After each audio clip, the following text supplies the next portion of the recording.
Rebekah waited 20 years for this baby. Now it was tearing her apart from the inside. Isaac married Rebekah at 40. They thought children would come fast. 1 year passed, then 5, then 10. Isaac begged God for a child. 20 years of silence. Then it happened. She was pregnant, but something was wrong. The pain was unbearable. 2 babies, fighting. Inside her, she cried out to God. Why is this happening? The answer shook her. 2 nations are inside you, and the older will serve the younger. The first came out red, covered in hair. They named him Esau. The second came out holding his brother's heel, Jacob. Esau grew wild, a hunter, a warrior. Jacob stayed home, quiet, watching, waiting. Isaac loved Esau, the strong one, the son he understood. Rebekah loved Jacob, and she remembered the prophecy. 2 parents, 2 favorites, 1 broken home. The brothers grew. So did the rivalry. Rebekah was already planning. The younger would rise. 2 boys, 2 nations, and a war that would never end. He sold his entire future for 1 bowl of soup. 2 brothers, born minutes apart, born to hate each other. Esau was the hunter, wild, strong, his father's pride. Jacob was quiet, patient, his mother's favorite. Isaac chose Esau, the firstborn, the heir. But Rebekah watched Jacob, and she was waiting. One day, Esau hunted from sunrise to sunset. He found nothing, no food, no water. Then he smelled it. Smoke, spice, survival. Jacob was cooking. Red stew, thick, rich. Give me some, Esau gasped. I'm dying. Jacob didn't move. He had waited his whole life for this moment. First, Jacob whispered, sell me your birthright. The birthright, double inheritance, leadership, everything. I'm about to die, he growled. What good is a birthright to a dead man? He swore the oath. Right there. For soup. He ate, he drank, he stood up, and he walked away. Like nothing happened. But Jacob held everything now. The future, the promise, the bloodline. They called Esau Edom forever after. It means red, like the stew. Years later, Jacob stole the blessing too, and Isaac couldn't take it back. Esau wept. He raged. But the birthright was gone. From Jacob came Israel. From Esau came Edom. 2 nations, forever at war. All of it, lost, for 1 bowl of soup. He was blind, dying, and about to bless the wrong son, Canaan. 3,000 years ago, Isaac calls Esau, his firstborn. Hunt me a meal, then I'll bless you. Esau grabs his bow and runs, but Rebekah hears everything. She pulls Jacob aside. Pretend to be your brother, now. But he's hairy. I'm smooth. Father will curse me. Let the curse fall on me. Just obey. She wraps his hands in goat hair. She cooks the meal in minutes. End of. Jacob steps inside wearing Esau's clothes. The voice is Jacob's, but the hands are Esau's. He touches the fur. He smells the cloak. You will rule your brothers. Nations will bow to you. It's done. The blessing is sealed. Then Esau walks in. Esau begins to shake. Who? Who did I just bless? Esau falls to his knees. Bless me too, Father. Anything. I cannot. The words are gone. When my father dies, I will kill Jacob. Jacob flees that night, alone, with nothing.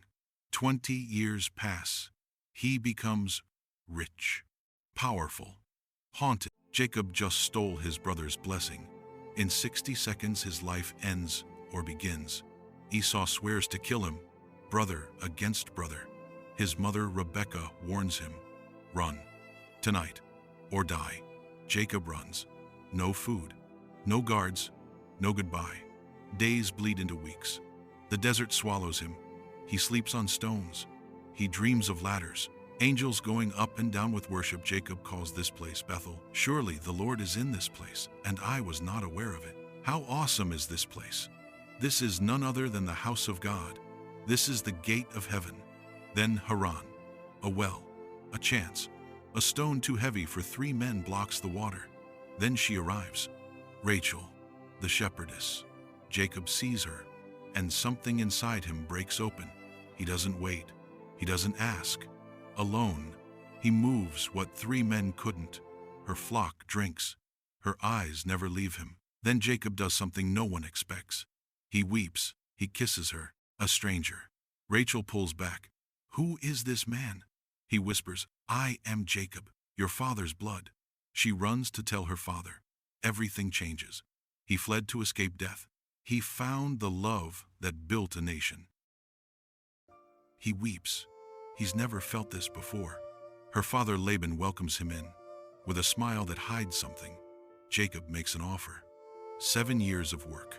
For Rachel, 7 years. He says they feel like 7 days. And Laban grows rich. Richer than he's ever been. He realizes something. If Jacob leaves, the wealth leaves too. So Laban makes a plan, a cruel one. The wedding feast. Wine. Music. Jacob can barely stand. A veiled bride enters his tent. The lamps go dark. Morning comes. And the face beside him is Leah. Jacob explodes. What have you done to me? Laban shrugs. The younger cannot marry before the older. And Jacob freezes. He remembers.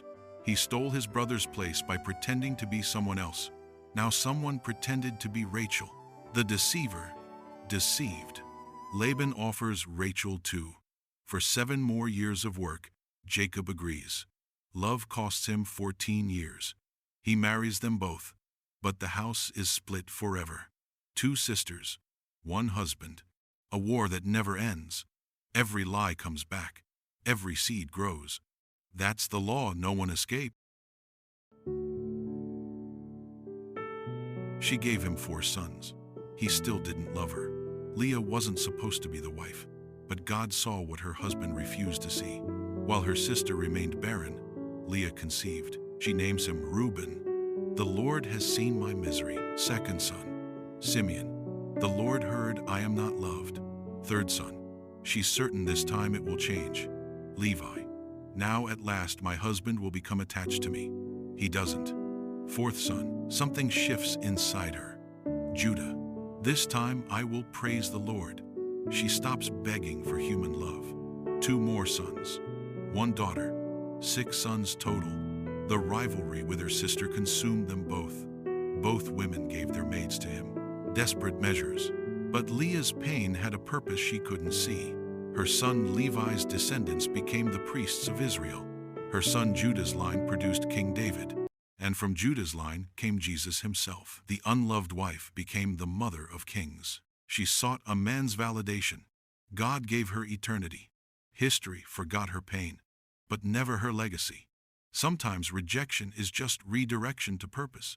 The world may walk away, but the Lord is your constant, unwavering source of love. People may fail you, but the Lord's love remains steadfast, no matter what. No matter how the world treats you, God will always be there for you. Just remember you are special. She loved him most, but her body wouldn't give him children. Jacob married 2 sisters.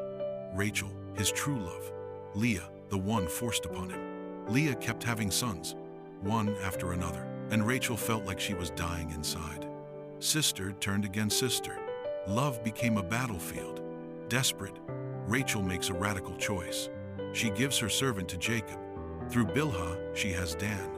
Then Naphtali, 2 sons that aren't hers. Then Leah's son finds mandrakes, plants believed to cure barrenness. Rachel trades a night with Jacob for the plants. That's how broken they've become. She's tried everything. Servants, trades, rituals, but she's forgotten to wait on God. Then, after years of silence, God remembers her. Her body finally conceives.